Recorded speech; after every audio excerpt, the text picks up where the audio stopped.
So good afternoon and welcome to today's Sunday talk coming to you from Amaravati Monastery. And my name is Ajahn Dhammanando, and I will be offering or trying to offer some reflections around the topic of the faculties of forgettery and remindfulness. So I have to say that this is not a title I myself invented, but I have offered to talk to it. And what is noticeable about this title is that neither of these words is terribly common. Neither forgettery nor remindfulness is something that people use very much. Thinking about forgettery first, well, it's obviously something to do with memory, something where you put things and forget them, a forgettery. And in fact, I have found the word in one or two dictionaries. Most dictionaries don't have it.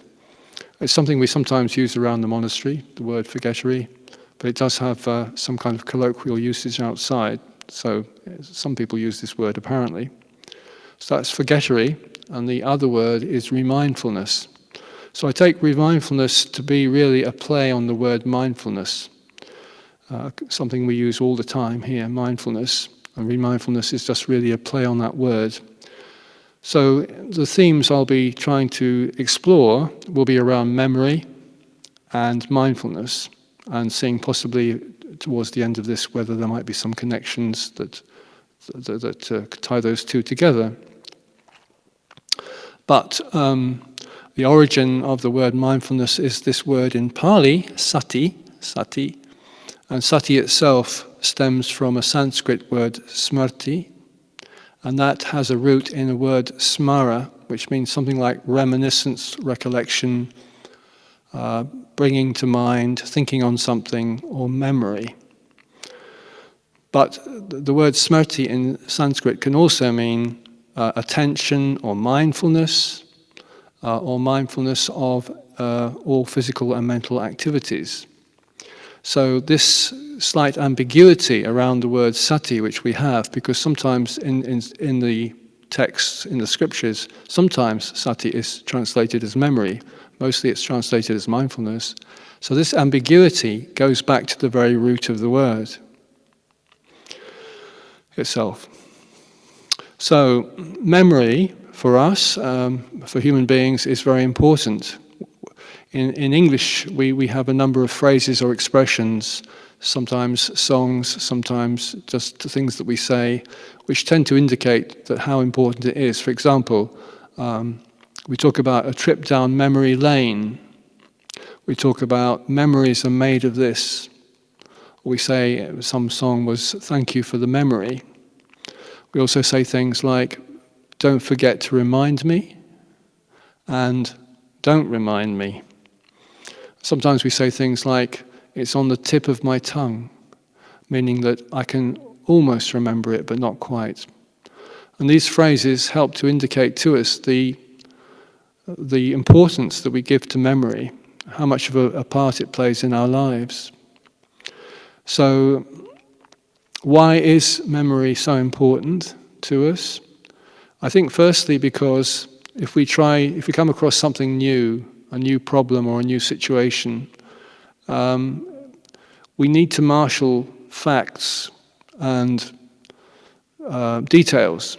And if we can marshal them and get them to some kind of order and compare and contrast, then we can solve the problem. But if we lack the memory to be able to bring those facts and details to mind, then we're stuck. And it's very hard to get hold of a problem and really get the solution to it. So that's the first thing. Problem solving. But a second aspect is the coherence or continuity of life. And the fact is that we need some kind of memory of the past to make sense of the present. And constantly new events are happening, changes are going on, and we struggle to make sense of those changes.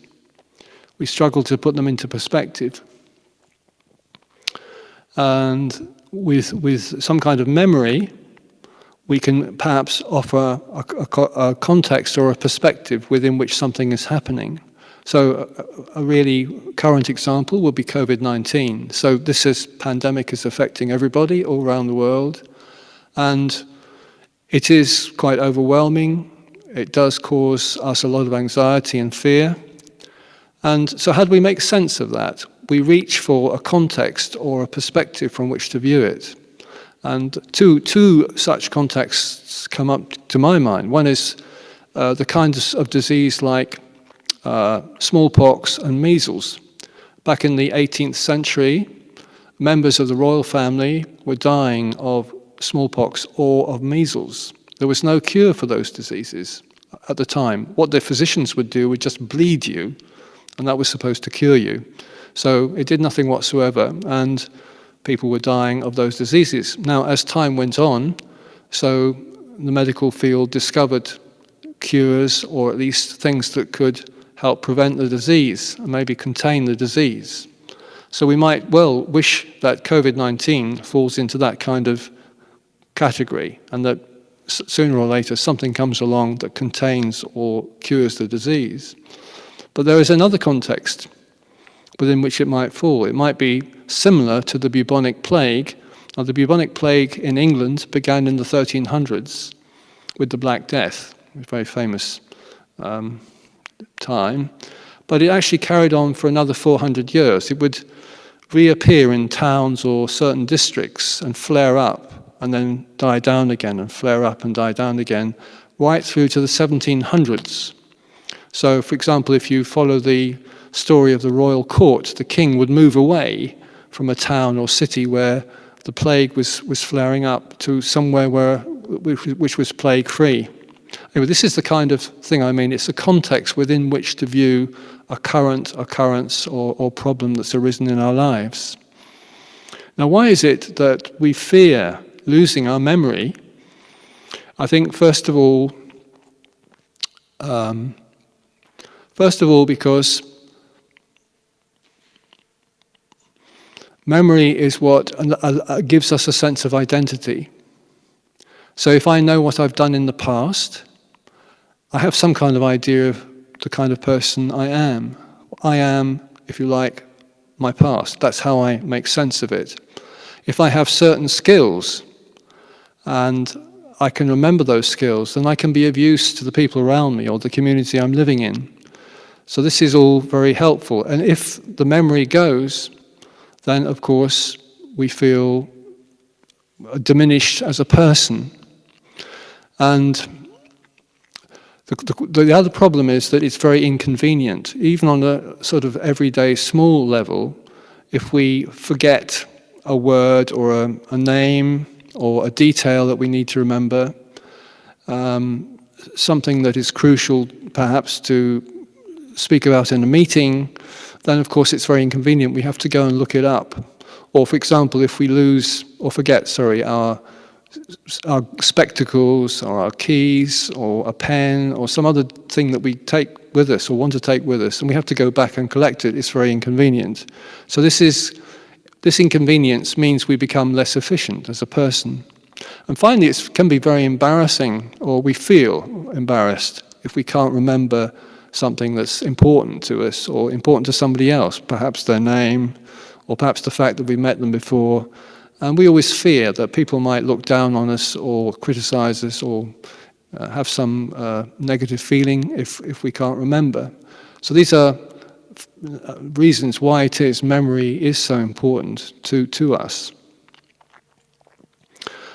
Now, this is the word forgettery suggests the loss of memory. So I just want to explore briefly different kinds of memory loss.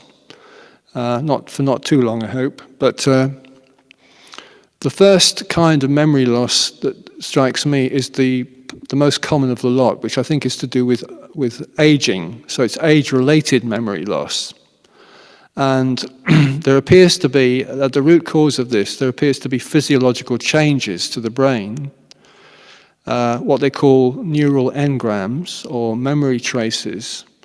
Those become they start to lose hold on the brain or to fade away. And maybe there's some kind of failure of the central nervous system. So the nervous system is changing, and this leads to some kind of memory loss, particularly in people who are quite old. And the typical example is that they can remember way back in their childhood and in their youth, but it's the most recent memories that they have a problem recalling.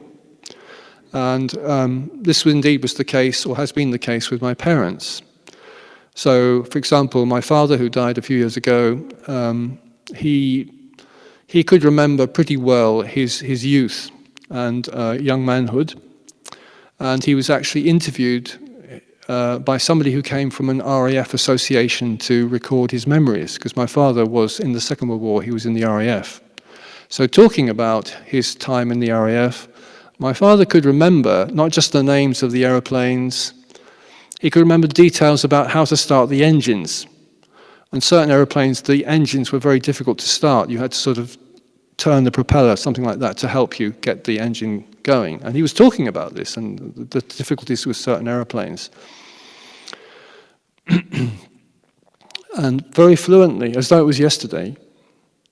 And then another time I was with him and I said, I'd seen a film on the internet. It was a black and white film from the war years, 1941. So I said, have you seen this film called The First of the Few? He said, yes, I've seen it. Again, it was just like it was yesterday. And he could remember all the details of the film. Now, he was in a care home, and he was basically lying in the bed most of the time. But at the end of the bed, there was a cupboard. And on the wall of the cupboard, there was a picture, a photograph of two young children. So one day he turned to me and he said, who are those children? Who are those children? So I said, well, John, they're your great-grandchildren, Jacob and Freya. So I'm sure that my niece had taken her children to meet him, and also that my sister will have stuck that picture up on the cupboard. But he had no idea who those children were. I remember the story that someone told me about his father. He said his father would go to the same video every day, put it on the video recorder and watch it, and the same level of laughter and enjoyment would come from the father watching the video. He just didn't realize or remember that he'd watched that video the day before, and the day before that, and the day before that.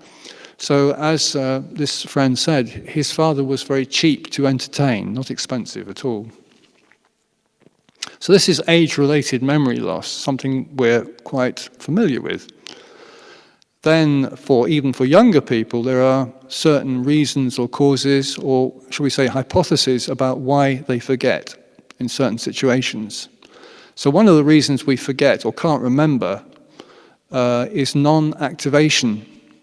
If we have things that we've tried to take into our memory, but we don't recall them very often, if we just let them lie fallow for a long period of time, then those things will fade from the memory. They haven't been activated. On the other hand, if we recall things every day or every other day, practice, for example, in a monastery like this, we practice chanting. So if we want to remember a chant, the best thing to do is to keep practicing it every day or on a regular basis. If we let the chant just lie fallow, then we'll tend to forget it. It's rather like keeping a wall going. You have to keep patching up a wall so you can keep patching up these memories by recalling them. So that's the first thing, activation or non-activation of a memory. And the second thing is what psychologists call interference. So if we have a body of facts or memories in the mind and we start introducing new facts that we have to remember, sometimes those new facts push out the old ones. So they interfere with the old ones. But equally, the other way, it can work the other way. So old facts lodged in the memory can prevent new facts from coming in. So we can try desperately to learn something new, but it just doesn't come in properly and stick in the memory. So that's interference. And then the third issue is to do with context. So when we remember things, when we take things in, there's usually a context. Sometimes it's a physical context, sometimes it's a mental context, but we remember things within a certain context. So for example, if you go to a foreign city, you walk around the city, you learn where the streets are, where the different places are, and how to go from A to B and then somewhere else. So while you're in that city, the memory is fresh. But when you leave the city, you go back to your normal country or place of residence, then those memories can fade very quickly because you're not there, you're not in the context. And what I've heard is that for very young children, learning in the primary school, they learn something in the classroom with a particular teacher, and if the following day or the next few days, if they're in the same classroom with the same teacher, the memories come back, not a problem. But if they have to change classroom or change teacher, that's when the context changes and the memories start to falter, or even they forget altogether. And of course, if it's a new classroom and a new teacher, they have a problem. And finally, for some adults, I'm thinking here about people who are alcoholic. Apparently, when an alcoholic, let's say an alcoholic man comes home, he's hiding bottles of booze in various places. He remembers exactly where he hid them, but by the time he's sober again, he can't remember where he put those bottles of alcohol. And yet if he drinks again and becomes drunk, then he can remember immediately. So it's a question of context within which one can remember.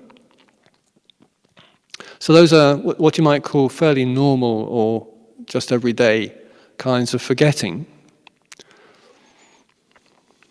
But there are, of course, other kinds of forgetting to do with pathological reasons.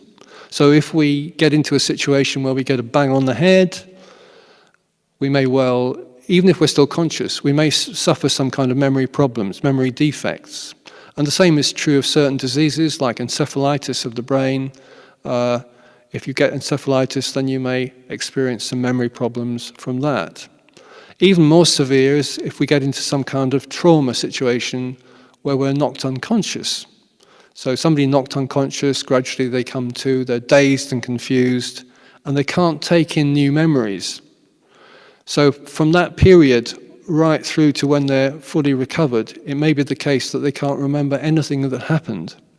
And apparently there are even cases of footballers who've been in a melee. They haven't been knocked out, but somehow they're in a slightly different state where they can't take in memories. Nevertheless, they can play, they run around, they score goals, and afterwards they say, I don't remember any of that. So it's quite different ways that memory can be lost. There is something called transient global amnesia. Now apparently this is when there's a sudden and abrupt loss of memory, and it can last for a few seconds, it can last for minutes or even for an hour or two. And this is to do with blood not being able to get into certain parts of the brain, they reckon. And then there is also ECT, electroconvulsive therapy. When people undergo ECT, it's highly likely they will suffer some memory loss from that. Finally, we get to the diseases, Alzheimer's, Down's syndrome. These kinds of diseases have quite a severe impact on the memory. So as we can see, there are many, many reasons, organic reasons, why memory can be lost. But there's also what I would call the more psychological reasons or psychogenic reasons. This is not to do with any apparent damage to the brain or any accident, but it's more to do with our emotional life. So in the 19th century, psychiatrists discovered, or psychologists discovered, what they called hysterical amnesia. That somebody hasn't had any damage to the mind or to the brain, and yet there's a whole chunk of life that they've somehow forgotten or not able to recall. And various experiments were carried out, and they've begun to find that with hypnosis, this problem of hysterical amnesia could be addressed. And of course, later on in the following century, there was Freud. He came up with the term repression, and he proposed psychotherapy and word association as one way to help to cure this problem. So what happens with repression is that there's been some acute emotional problem or conflict, some stress.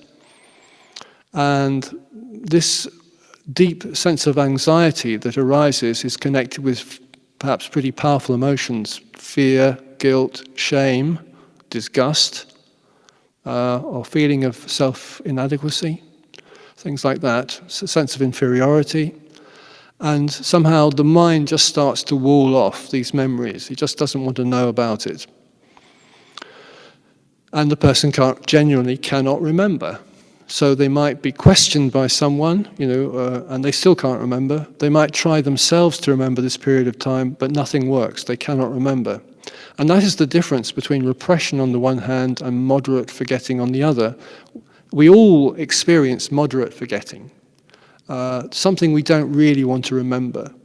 And the way we try to put it off is by, first of all, we can distract ourselves, get entertainment or reading or going somewhere, doing something, anything but think about this, or avoidance. We can avoid the situation or the topic or the people that might bring up this memory. Nevertheless, with moderate forgetting, ultimately, if you are questioned by someone, you will recall the memory, or you yourself will bring up the memory. So that's the difference between that and repression. Repression, people can't remember.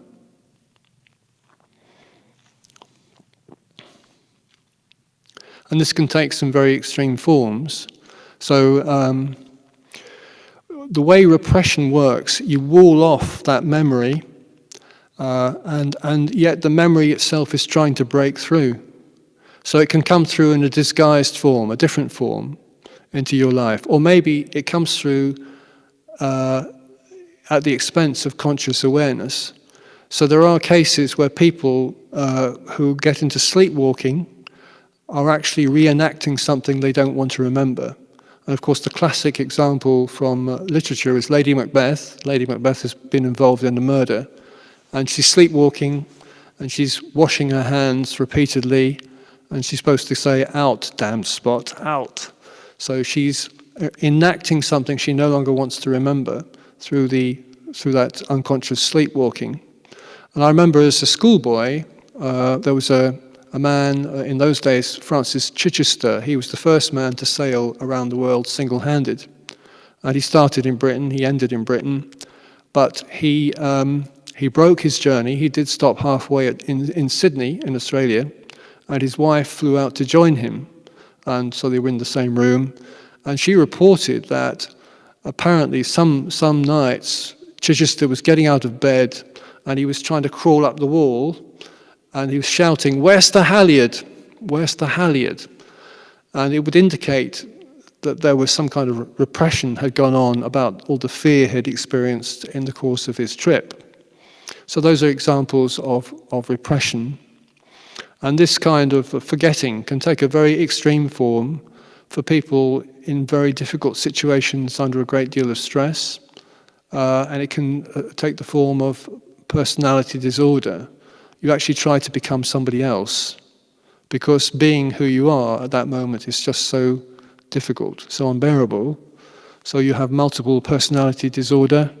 You have something called fugue, where somebody runs away from their life and becomes somebody else.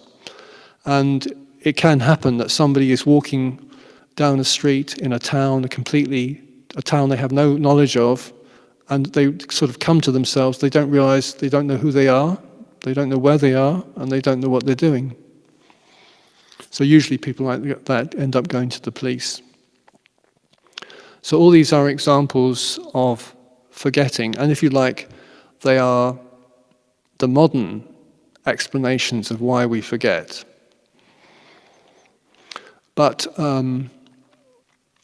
there is also, if you go back to the suttas in our tradition, there are sometimes explanations there of why people forget. And there was a particular meeting between the Buddha and a Brahmin man called Sangarava, a Brahmin priest called Sangarava. So Sangarava comes to see the Buddha, and he puts a question to him. He says, I'm not quite sure how he refers to the Buddha, but he said, probably go to me. He says, how is it, or why is it, that there are some verses that do not recur to the mind, even though one has recited them for a very long time or repeatedly, let alone the verses one hasn't recited.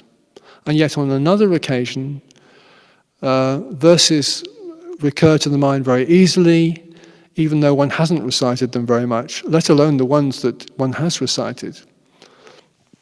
So the Buddha kind of considers this, and then he replies in terms of what we call the 5 hindrances. So for people not familiar with the meditation practices we teach here, or with Buddhism in general, the 5 hindrances that the Buddha was referring to are, first of all, sensual desire. We might call that lust. Secondly, ill will or aversion. Thirdly, sloth and torpor, dullness and drowsiness of mind. Fourthly, restlessness and worry, an inability for the mind to settle. And fifthly, doubt. These are what we call the 5 hindrances in our tradition. And so the Buddha replied in terms of these hindrances. He said, when somebody's mind is obsessed with a hindrance or overwhelmed by a hindrance, and they cannot see the escape from a hindrance, that is when it's very difficult for them to remember things like verses. But if the mind is clear of a hindrance, if it has no longer overwhelmed or obsessed, then the person will not have a problem remembering verses. So that was his explanation of memory loss. So we come to the question of, is it always useful to remember? Is it something that we should always need to do, or consider ourselves a failure if we can't remember? And there are certain indications that, in fact, forgetting things can be quite useful and even quite healthy. So the forgettery is not something we should necessarily be ashamed of. So I'd like to start by talking about a particular short story. This is actually a fictional thing, a fictional story, but with some quite interesting insights. It's by an Argentinian writer called Jorge Luis Borges. And the story is called Funes the Memorious. And it's the story of a young man who's already quite bright. He's very able to recall the time. He never forgets names, but he has a fall from a horse and becomes a cripple. Nonetheless, he's not upset by this. He's delighted because his consciousness has changed. It's become crystal clear. And he can remember everything. He forgets nothing. And after this accident, as I say, he's a cripple, he's lying in a cot in a darkened room, and he just can remember everything, every leaf on every tree, the nook and cranny of every house around where he lives. He can remember every incident that happened in his life. He can reconstruct whole days. He can remember languages. He learns about 5 languages in the course of this period. And he's fully preoccupied with these memories. But because his mind is so full of detail, he can't think very easily. He can't sort of abstract or generalize. So there's so much detail in his mind, he finds it difficult to actually think. The other thing he finds difficult is going to sleep.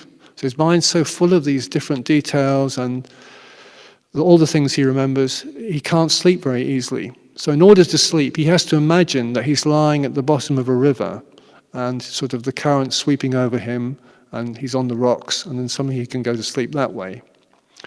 So the point with this man, Funes, is that he cannot any longer live in the present. He's so overwhelmed with these memories, so full of them, that he's actually living all the time in the past. So this is a fictional account, but it's an interesting idea about how memory may not always be so helpful. And coming back to the Buddha and his teachings, there was a very famous incident where he was with a group of monks, and they were in a grove of trees. The trees were called Singsapa trees. And what the Buddha did was, he said to the monks, he picked up a handful of leaves in his hand, and he said, "Monks, which are more numerous, the leaves in my hand or the leaves overhead in the grove above us?" So the monks, of course, replied, "Well, of course, the leaves overhead are far more numerous than the ones in your hand, Lord." So the Buddha said, "Well, the things that I have known and understood are as numerous as the leaves in the grove over our heads. But the things that I've taught you are equivalent to the leaves I'm holding in my hand. And he said, why do you think I've taught you this amount and not the whole, the whole of my knowledge? He said, it's because the things I have taught you are beneficial. They are support to the development of the holy life. They lead to disenchantment, dispassion, cessation, peace, direct knowledge, and enlightenment. And the rest of the information is not useful to you. So what he's suggesting is certain things, in terms of the practice that we follow in our tradition, certain things are useful, certain things are certainly helpful to remember, but many things are not. So there are many examples of unhelpful remembering. One particular one that struck me is the incidence of post-traumatic stress disorder, PTSD. So people who have been through an extreme trauma are kind of marked with that trauma.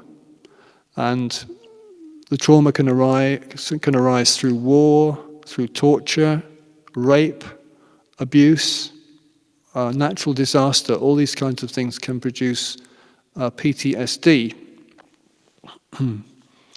And very neutral, harmless stimuli can set off a terrible reaction in someone suffering from PTSD. So something that wouldn't affect anybody else. So there were incidences after the Vietnam War of Vietnam vets, for example, in a factory.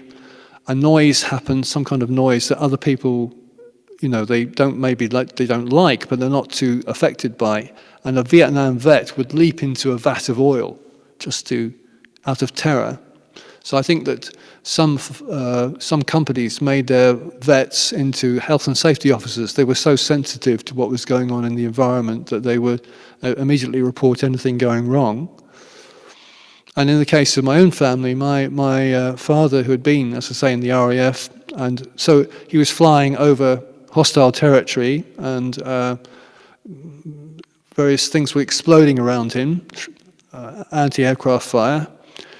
So when it came to bonfire night, that's Guy Fawkes night in the UK, this was a terrible experience for him. All these explosions going off brought back these terrifying memories. And it wasn't that he would get terribly snappy, but he was very tense. You could see the stress. And all he would hope for was that the noise would abate, that bonfire night would be over.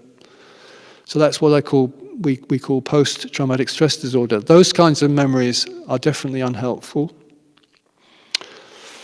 And another example I'd like to use is, I'd like to start with a quote. It's from a Spanish writer, a sage of the 17th century. His name was Baltasar Gracian.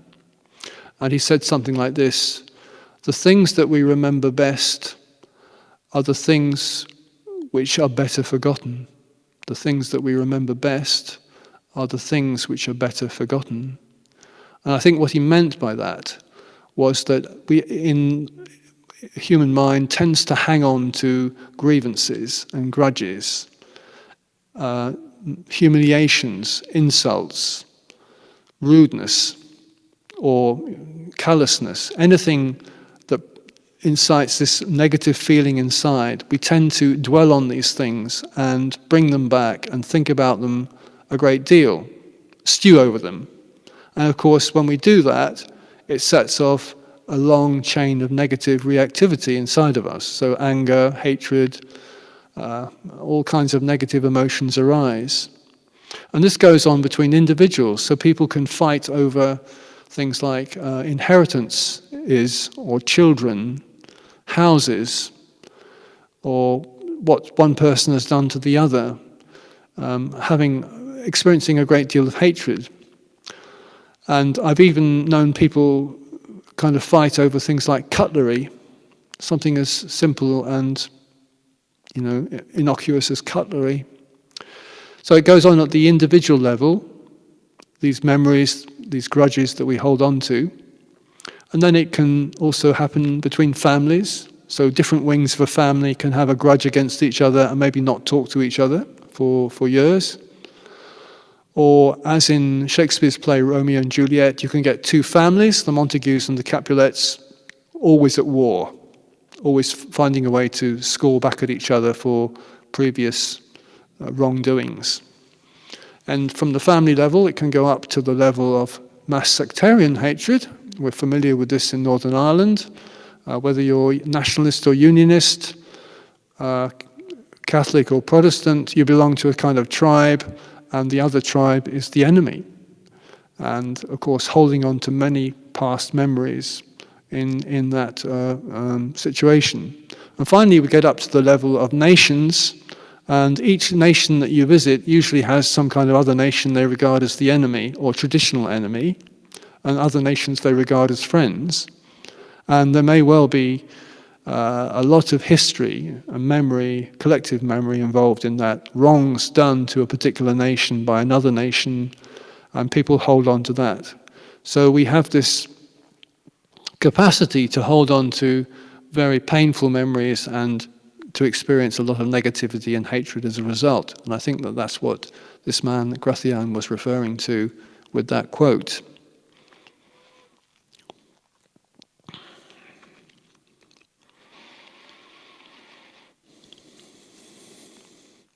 So when we experience these kinds of emotions, we call them asavas, outflows.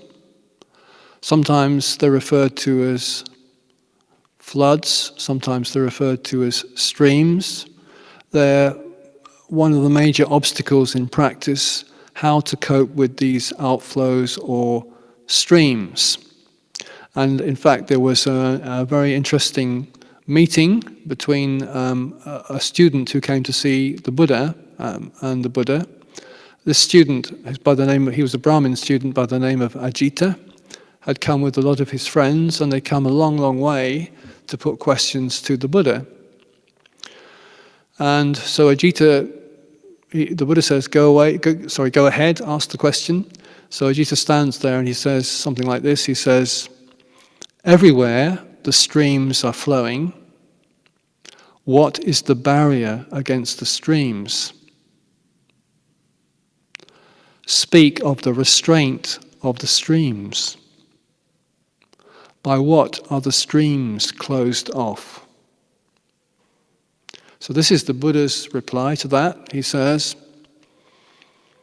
whatever streams there are in the world, mindfulness is the barrier against those streams.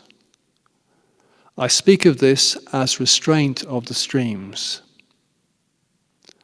They are closed off by wisdom. So I'll just repeat that. Whatever streams there are in the world, mindfulness is the barrier against them. I speak of this as restraint of the streams. They are closed off by wisdom. So in that quote, the Buddha is introducing two key concepts in our practice, sati or mindfulness, and panya, wisdom. So now we're back to the second theme, which is mindfulness. And as I was saying earlier, it's this word sati in Pali, which T.W. Rhys David, who was the founder of the Pali Translation Society, he coined the word mindfulness, or took the word mindfulness as the right translation for sati.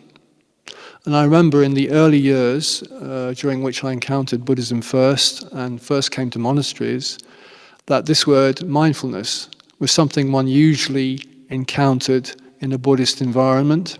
So it could have been on a retreat, a meditation retreat, it could be in a monastery, or it could be reading a book about Buddhism and meditation.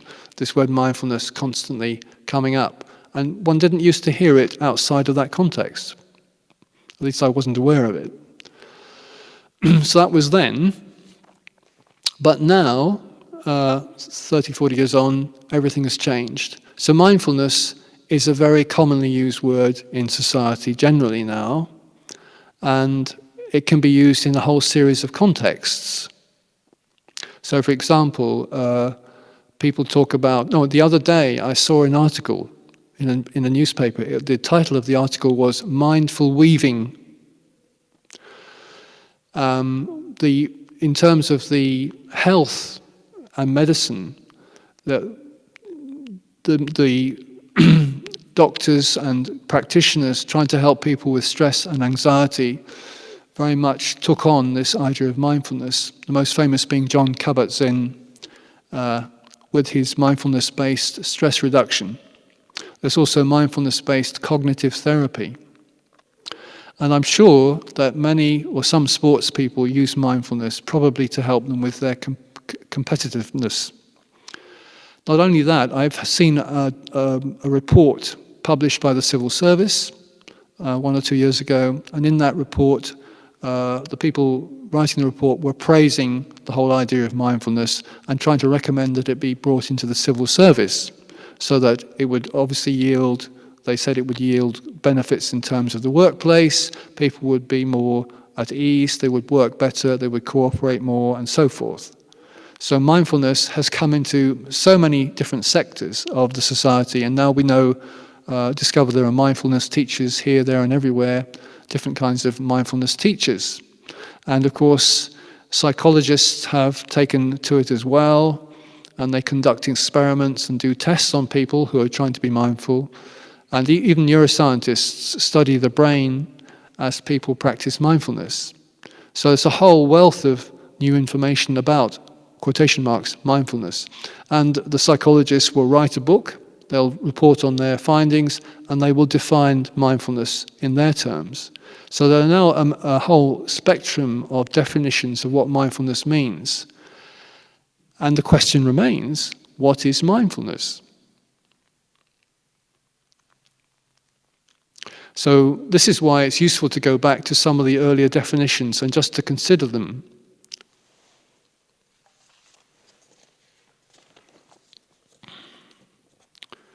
So this is a classic definition from the suttas. The case where a monk, a disciple of the Noble One, is mindful. He's endowed with excellent proficiency in mindfulness, remembering and able to call to mind even things that were done and said long ago. So again, you see that ambiguity coming through. Is it present moment awareness or is it memory? In a sutta called The Debate of King Milinda, which is part of our tradition, the king is having a discussion with a monk, and he says to the monk, what is the characteristic mark of mindfulness? And the monk, Venerable Nagasena, says, noting and keeping in mind. Noting and keeping in mind. Venerable Analayo, who's written a book on the Satipatthana Sutta, which is the main sutta about mindfulness, he came up with this observation. Sati is mindful observation of phenomena or mere awareness of phenomena without straying into thoughts or associations.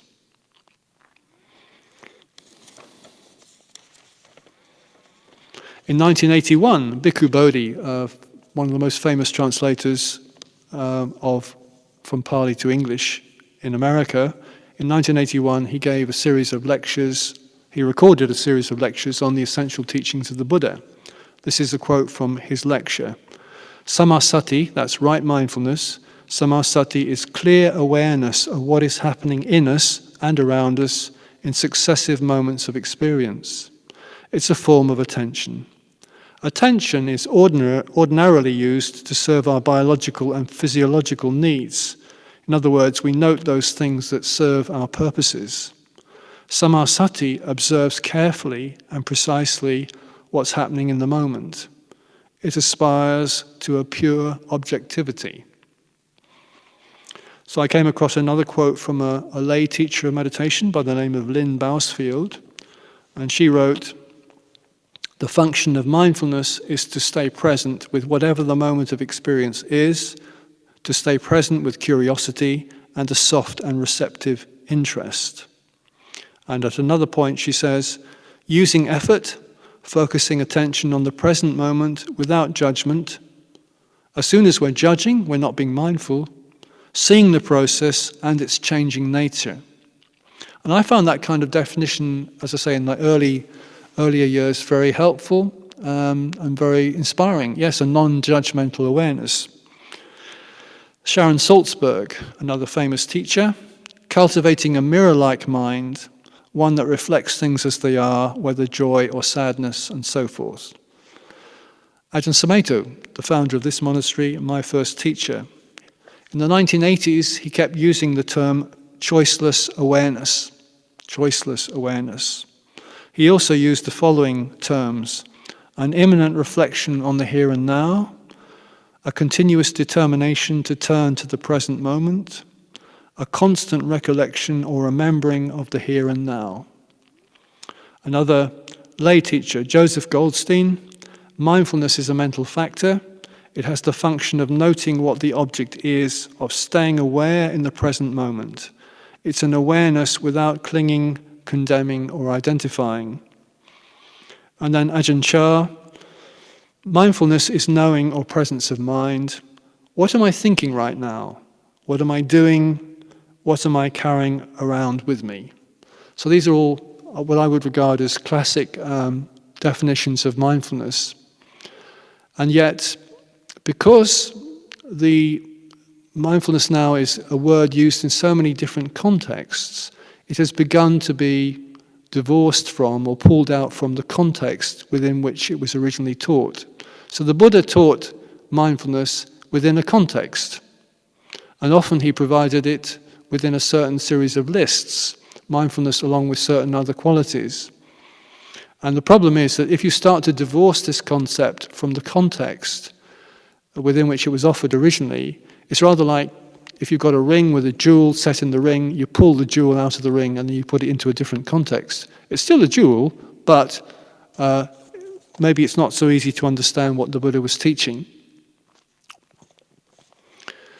And so, mindfulness, some people talk about mindfulness of squirrels leaping from branch to branch, or the mindfulness of the cat as it waits for the mouse to emerge from the hole. And indeed, Ajahn Chah, I can just give you one quote from Ajahn Chah: wild animals have awareness.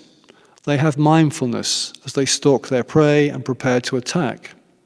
Even the predator needs firm mindfulness to keep hold of the captured prey, however defiantly it struggles to escape death.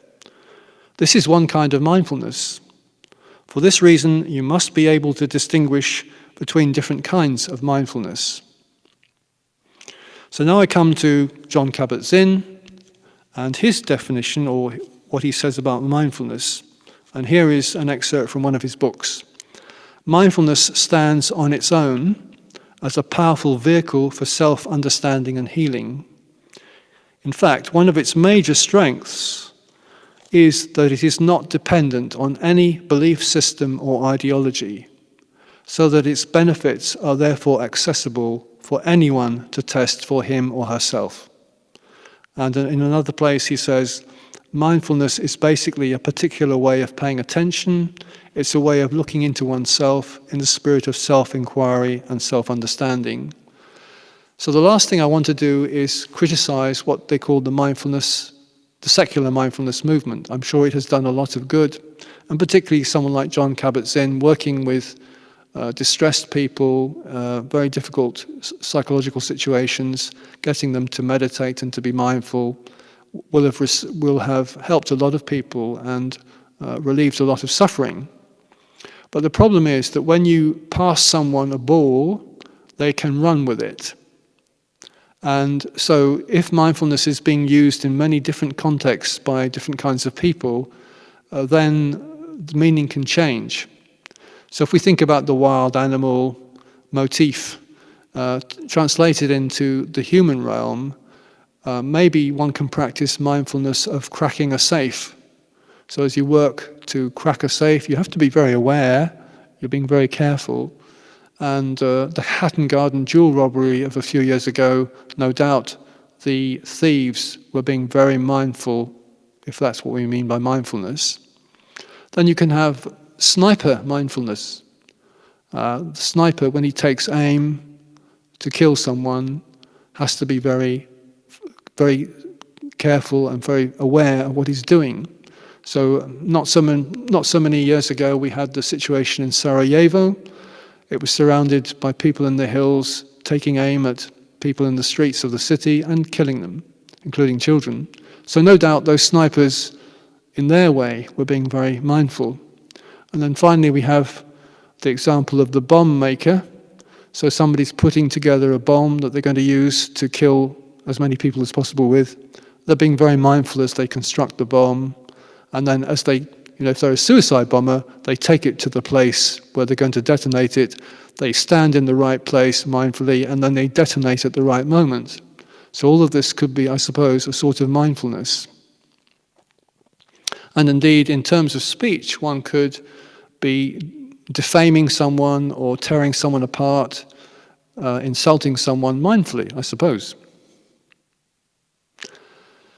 Nevertheless, in terms of the Buddhist teaching, this is all what we would regard as miccha sati, wrong mindfulness.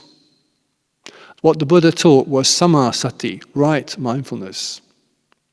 And so it's useful just to explore for a brief while what is the difference between samma sati, right mindfulness, and other forms of mindfulness. And as I say, I think what really does count here is the context within which the Buddha offered this teaching. And the clearest one for me is the Noble Eightfold Path. So samma sati, right mindfulness, is the seventh factor on that path. There are 8 factors in all. So it doesn't come on its own, it comes with a whole lot of other factors. And if we start to explore what those other factors are, then I think it helps to throw a light on what the Buddha meant by mindfulness. So just briefly, I'll go into these other factors. So this Noble Eightfold Path, the 8 factors, are often divided into 3 different groups. The first group is called the wisdom group, the second one is the morality group, and the third one is the concentration group. So to go first to the wisdom group, the first 2, the first one is right view or right understanding. Now, full-on right view is enormous, and I wouldn't try to talk about that, but as a minimum, right view presupposes some understanding of karma, that when we act intentionally by body, speech, or mind, there are results, and we inherit those results. So that's the very basis of right view, is karma has or brings results. And the second factor is right intention. Now, right intention is about giving up thoughts of greed, ill will, and cruelty, and cultivating more thoughts of non-greed, non-ill will, non-cruelty. So very clearly, cruel actions or unkind actions would not fit within right intention. Then we come to the second group, which is the morality group, and this concerns our overt behavior in the world. So the first factor in that, factor number 3 is right speech, giving up telling lies or using harsh speech or trying to be destructive in the way we use speech, spreading rumors about people, running people down behind their back, and so on. This is not right speech. And then beyond right speech, there is right action. So right action comprises, first of all, not to harm or to kill. So this is why sniper mindfulness could in no way be connected with right action. Giving up killing and harming people and living beings, that's the first aspect of right action. Not taking that which is not given, not to steal, is the second aspect. And the third aspect is that's running away from me at the moment, the sexual aspect, which is not to get into misconduct. So being careful, being considerate, being restrained around sexual relationships, having some kind of moral guideline in the way we use sexuality. And then we have the third group, which is the concentration group. And the first factor on that is right effort. Right effort is about making an effort to not to continue unwholesome, unskillful lines of thought or emotion. to begin to let go of them, and not to prevent the arising of new unwholesome thoughts, emotions, and feelings, if we can. And on the other hand, to cultivate wholesome, skillful thoughts and emotions, and to maintain them, keep them going. So that's right effort, and it is the factor which immediately precedes right mindfulness.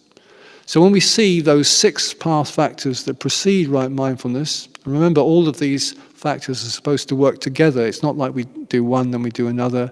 But as we make progress along the path, these factors support and work with each other. If all these factors are taken into account, it becomes very evident what the Buddha meant by right mindfulness. So I'll go to some slightly different quotations or excerpts now. So from Venerable Thanissaro has made a lot about this. Mindfulness is what remembers what's skillful and what is not. It also remembers what to do with skillful qualities and unskillful qualities when they're present in the mind.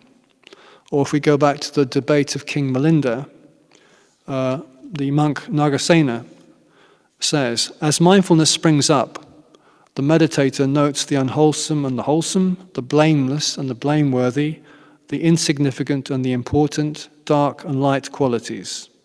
And the king then asks him, how is keeping in mind a mark of mindfulness?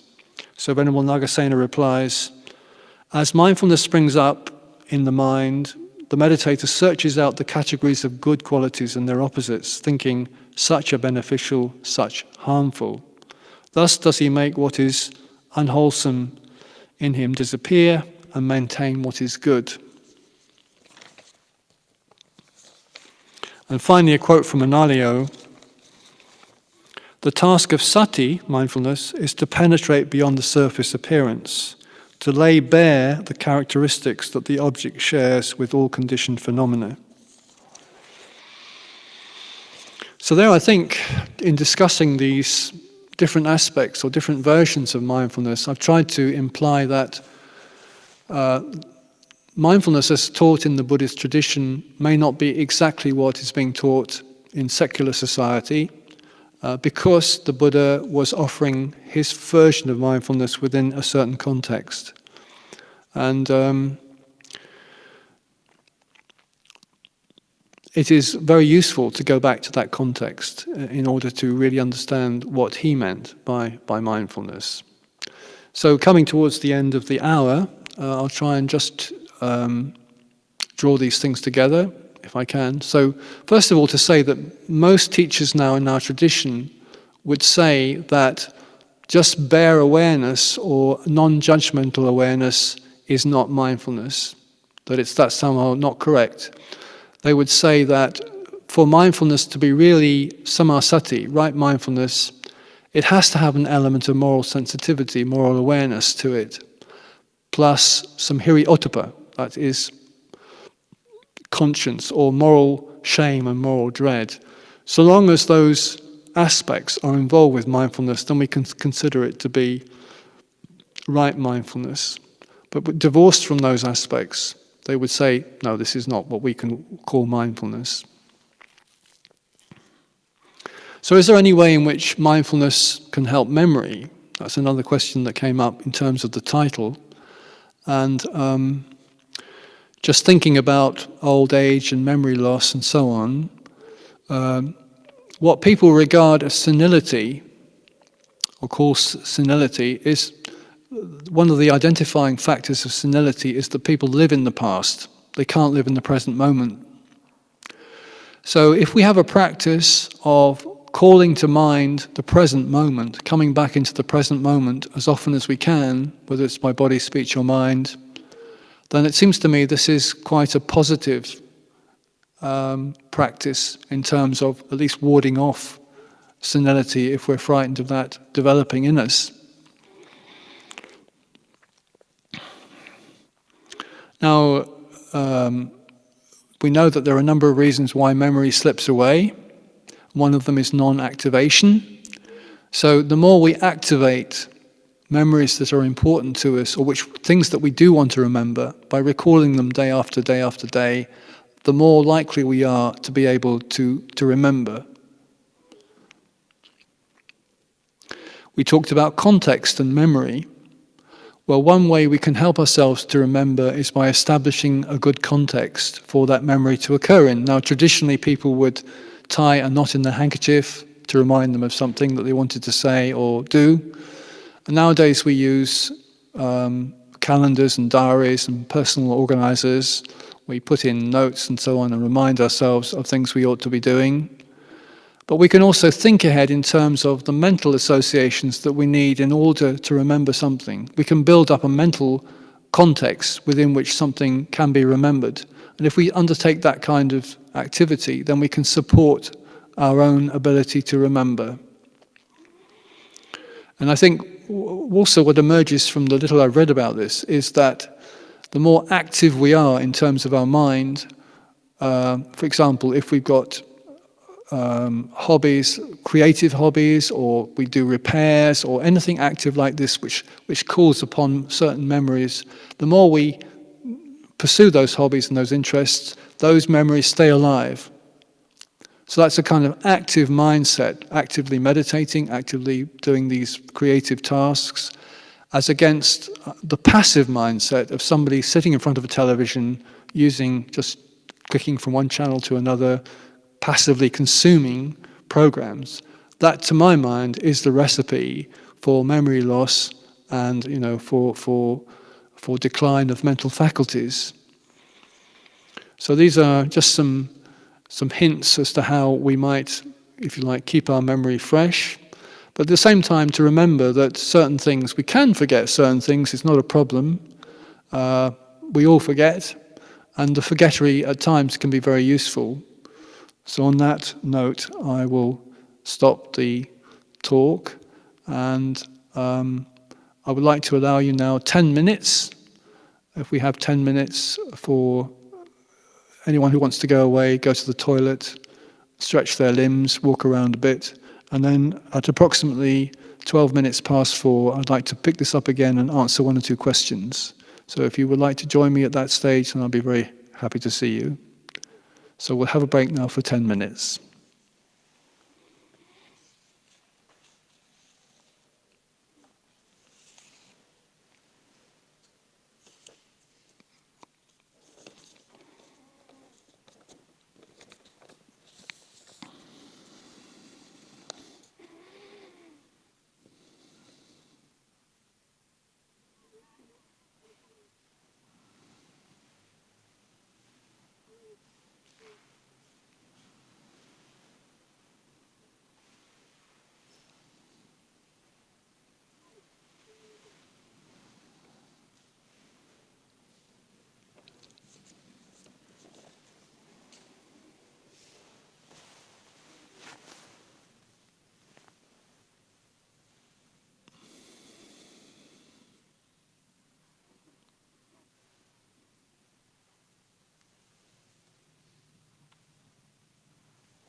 So now it's 12 minutes past 4, and I'd like to welcome you back to this Sunday talk. And there are a few questions which have come through by email, and I'll just try and address the questions. So the first question is from a gentleman called Axel, and he writes, I think the title of his question is For the Benefit of the Many, for the benefit of the many. And the question goes as follows: What is wholesome, Venerable Sir? What is unwholesome? What is blamable? What is blameless? What should be cultivated? What should not be cultivated? What by my doing it will be long for my harm and suffering? Or what by my doing it will be long for my welfare and happiness? So, I've been talking about the path of practice, the path of development, and essentially what the Buddha is advising is that we follow that path, we adopt that path, and we walk that path. So that means going towards wholesome qualities, or cultivating wholesome qualities and letting go of unwholesome ones. And the difference between them is that the unwholesome qualities are rooted in greed, hatred, and delusion. If we go in the direction of greed, hatred, and delusion, then we're highly likely to create more suffering, both for ourselves and for others. But the more we can let go of those behaviors rooted in those roots, then the more likely we are to be able to experience welfare and happiness.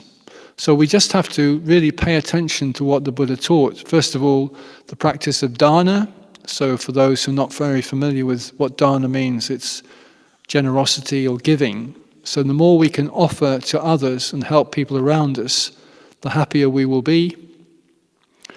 It's like, if you like, there's a shell around us. Maybe we don't want to break through that shell. But dana gives us an opportunity to break that shell in a positive way, go out from our own conditioning and offer help to someone else. So it might be material help.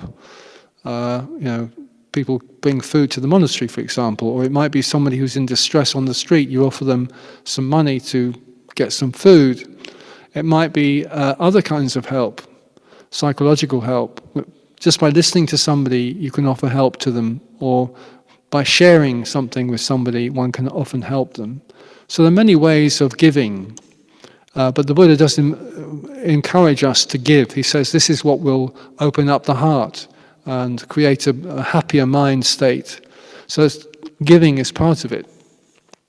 And then we come to the second aspect, which is what we call sila, or moral guidelines, ethical guidelines. And there he is advising us to stay within a certain boundary, rather than breaking out from these ethical guidelines, to actually accept them, accept a limit on our behavior, so that that limit is defined for the householder by the 5 precepts. So not to kill, take life, obviously not human beings, but also if possible other living creatures, not to harm. We may be tempted to hurt a small creature, but not to follow that impulse. The second of the precepts is about not taking that which isn't given. So if we go stealing or purloining, it might be from another individual, it might be from a workplace, it might be from a shop. But if we do that kind of thing, this is not for our welfare and happiness, he would advise. The third area is one of sexual misconduct. So again, this is an area which is tricky in the modern era, but basically paying attention to what we're doing and not exploiting other people, and remaining faithful if we can in relationships. And the fourth area is speech, a very touchy area. So how are we speaking? How do we habitually speak to others? Is it done in a way of kindness or supportive speech, or are we likely or customarily tearing people apart, running them down behind their backs, telling lies, or some of the other kinds of wrong speech that the Buddha recommends we let go of? And then the fifth aspect in terms of the precepts for the householder is alcohol and drugs. So, as we know, many people relax through drinking alcohol or through taking drugs. But what they don't seem to understand is that these chemical ways of relaxing and relieving stress produce their own effects. And so the advice within the path that we practice here, the tradition is give these things up because they're not going to help you. If you take in alcohol, take in drugs, you're highly likely to be breaking other precepts sooner or later. So this is something to give up. So that's the beginning of that. That's the sila for the householder. And then the third part of this is mental cultivation, or we talk about meditation, contemplation, reflection on how we are, on our behavior and so forth. And undertaking a regular course of, regular sittings of meditation will help the mind to become more sensitive.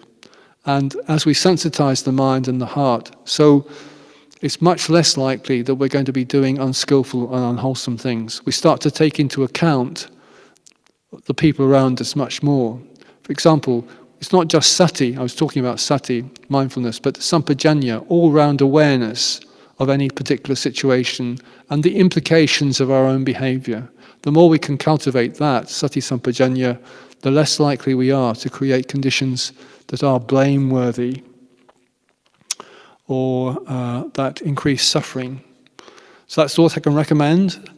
Dana, generosity, sila, morality, bhavana, mental cultivation, and another threesome, sila, samadhi, panya. So I'll move on now. It probably wasn't what you wanted to hear, but anyway. I'll move on to the second question, and this is from Jonathan. So I'll read the question. What is forgettery's role in hate crimes? What is forgettery's role in hate crimes? For example, the homophobic murder of Matthew Shepard in 1998 and the death of George Floyd this year. What roles could Amaravati play in helping society mitigate hate crimes, homophobia and racism? So this is coming from an activist point of view. What are we doing in terms of this desperately unhappy and tormented society, and what are we going to do to help put it right? And I'll just give you some of the flavor of the Buddha's teachings in this area. Basically what he was saying was, the effect that the Buddha created was, he set an example. He was an inspiring example to those around him. So he gave an example to the people of his own time, and he educated them. He tried to teach them about the nature of reality, to understand better that whatever they did had consequences. So we can go, as far as I know, the Buddha did not go around lecturing people, don't do this or don't do that, in the sense of you've done something wrong, but he was actually trying to get them to understand the effect of their own behavior. So this is where I think Amaravati has a role. It acts for some people as a refuge and also as a resource. In normal times, when we don't have this pandemic, people can come here, they can hear the teachings, they can talk to monks and nuns, they can borrow books or get materials, and they get the flavor of the Dhamma. And it's the Dhamma which ultimately can help society. The more people understand the Dhamma and try to walk this path, which is a path of harmlessness and peace and tolerance, then the less likely we are to get these horrific events occurring. But the thing is, if you assume that all those people out there are wrong and you've got to put them right, and I have to say I was rather of this view myself in my earlier years, eventually the realization comes that no, before I try and put those people right, I've got to put this person right, because this person is very far from perfect as well. So this is the kind of teaching that the Buddha offered. We work on ourselves, and at the same time we offer teachings that may be useful to others. And the teaching has to be coming from a kind heart, a generous heart, a heart that means well for people. So we have to try to understand all the people involved in these ghastly events and the suffering they're coming from and the crazy mindsets they're coming from, and offer them a way out through the teaching of the Dhamma and through practice. So that's the best answer I can give you. Amaravati, as it is now, is offering that kind of example. And in the end, if you want people to wake up from these nightmares, it's through this kind of example and this kind of teaching that you will really help them. Because you can tell them off all you like, you can accuse them of this, that and the other, and they won't listen. They have to be inspired and they have to be educated to grow out of these behaviors. So another question from Jonathan. We face severe social inequality highlighted by Black Lives Matter and those disproportionately affected by COVID-19. Did the Buddha encounter related issues and events in his own time? And assuming so, how did he guide lay people new to the faculties? How did he guide lay people new to the faculties of forgettery and mindfulness then, which may also be relevant to lay people today who are unfamiliar with Buddhism, the Eightfold Path, and who may be able to find strength from these?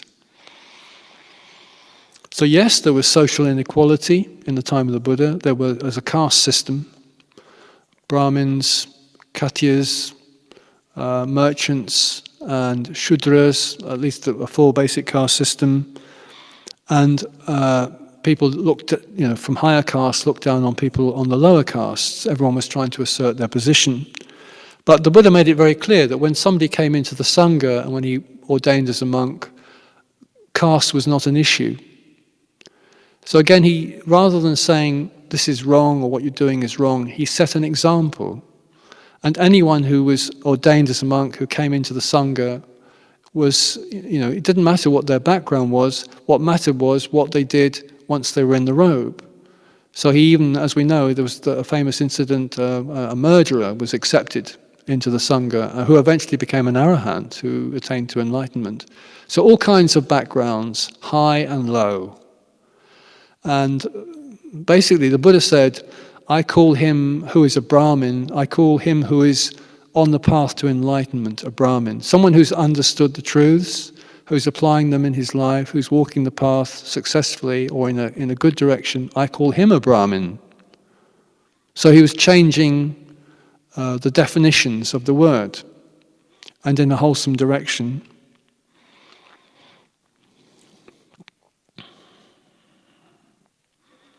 He did intervene. I mean, he wasn't getting involved in street protests or things like that, but there are a number of occasions where the Buddha stepped out, if you like, and intervened. For example, when he saw people torturing a snake with a stick, he went to those people and he said, look, are you aware, do you like pleasure or do you like pain? And they would say things, we like pleasures, Lord.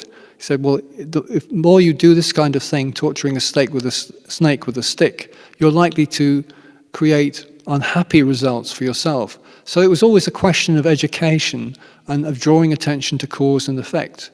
And similarly with a group of boys who were fishing.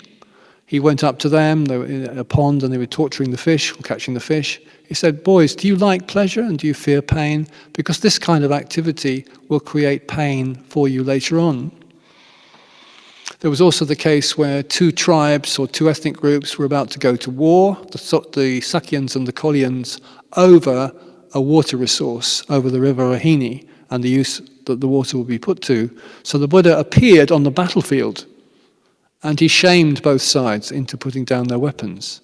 He asked them a simple question. He said, which is more valuable, the water in the river or human blood? And he got them to admit, yes, okay, well, human blood is more valuable. So they put down their weapons and started to negotiate instead of having a war.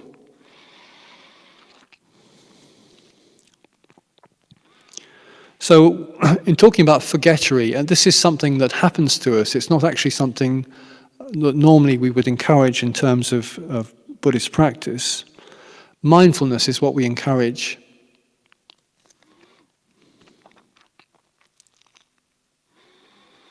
And for people who are unfamiliar with Buddhism, we can talk about peacefulness, harmlessness, patience, tolerance, these kinds of qualities, because this is what the Buddha was advocating. And most people can understand those kinds of qualities and maybe respond to them. So we have to be able to be large enough in the heart to encompass people with many, many different kinds of problems. Try to understand their situation and offer them a teaching that is relevant to their circumstances. Because not all the teachings are relevant to everybody. People come in from different karmic backgrounds, different situations in life, and different levels of understanding. So the whole point, to really help those people, is we have to try to offer them a teaching that is meaningful to them. And in order for that to happen, generally, you have to get to know someone. So I don't think there's any one size-fits-all solution. But if people want to have an interest in coming to the monastery or hearing Dhamma, then these places are available. We're not going to go out and persuade people to become Buddhists or to come to the monastery, but if they want to come, if they have an interest, then they can come. So the Buddha talked about people with just a little dust in their eyes. And unfortunately, there will always be people with so much, their eyes are so caked with dust, they will never ever want to approach a monastery. We just have to accept that. But for people who have a little dust in their eyes, these places are available. The possibility of learning to meditate is available.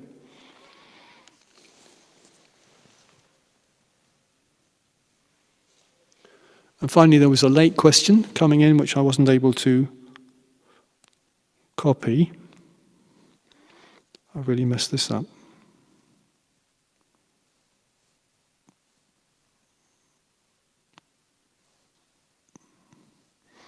I can't find the text.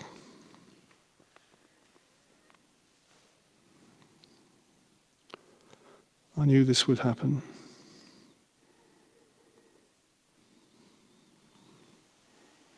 Sorry, just finding the text.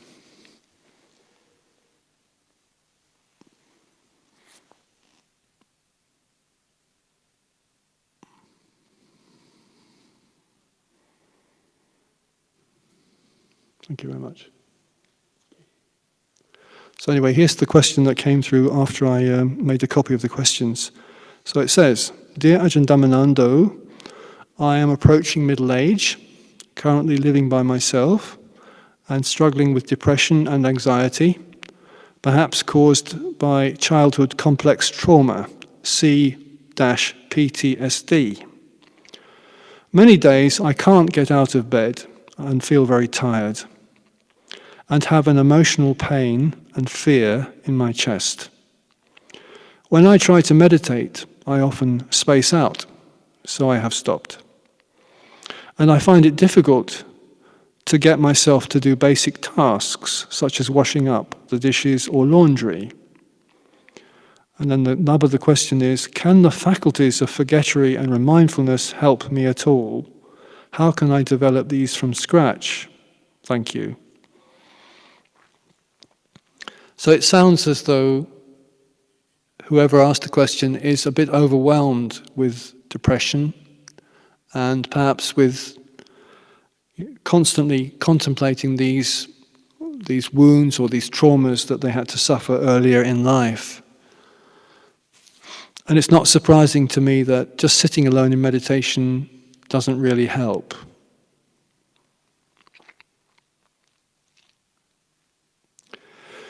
And what I would basically suggest is coming out from your room and mixing with other people, if you possibly can in any way, and getting support.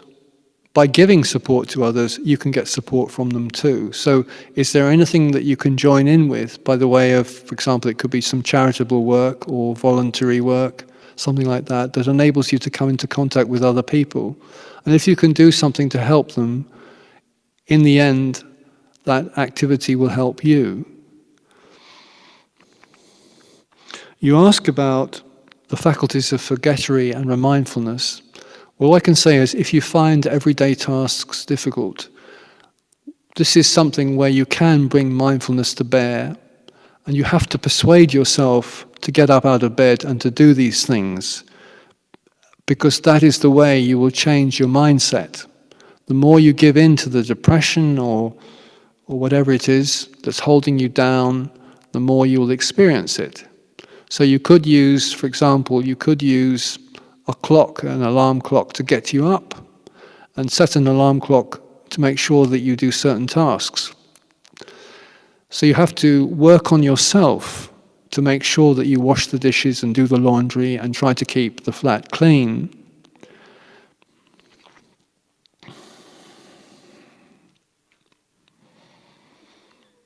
One thing I could suggest is possibly you have various negative voices inside that's constantly dragging you down, but when you do complete a task, when you do wash the dishes or get the laundry done or whatever it is you need to do, then give yourself a pat on the back. Tell yourself you've done that really well. Congratulate yourself. Allow yourself a space of positivity, because I think this is what you most need in your life. And try to remember that whatever happened in your childhood, you're now an adult, and you can make choices. As children, we're trapped in a situation, and the parents or the circumstances call the tune. But as adults, we have that ability to make choices, and we can make skillful choices or unskillful ones, wholesome choices or unwholesome. And it's for you to discover what for you are the right choices, the skillful choices. So the ideal solution will be to consign some of these very unfortunate memories to the Forgettery. Stop dwelling on them if you possibly can. When you find your mind coming to those memories, stop it. Do something positive. But build up, remind yourself, use mindfulness to build up a positive image of yourself. Every time you do something that's useful and good, even just for yourself, congratulate yourself, give yourself praise, and try and get out and connect with other people, work with other people, help other people. That is the way out of this kind of depression. I don't believe by sitting alone and meditating that you can solve this problem at all. So anyway, that's all I can recommend without having met you. I wish you very well. I hope you make progress, and try not to be sunk under this particular depression if you can help it. So those are the questions. I'd like to say to everyone who has been present and watched through the video, through the live streaming, thank you very much for being with this talk in the course of this afternoon. And I do hope that you can come back and watch further Sunday talks. There are 2 more still to come, one by Ajahn Bodhipala next week, and then a final talk a joint talk by Ajahn Amaro and Ajahn Chandasiri, and all of these talks will be worth watching or listening to. So I'd like to close by wishing you all well at this time of difficulty, COVID-19 and all that. Stay safe, stay mindful, but keep practicing. Goodbye for now.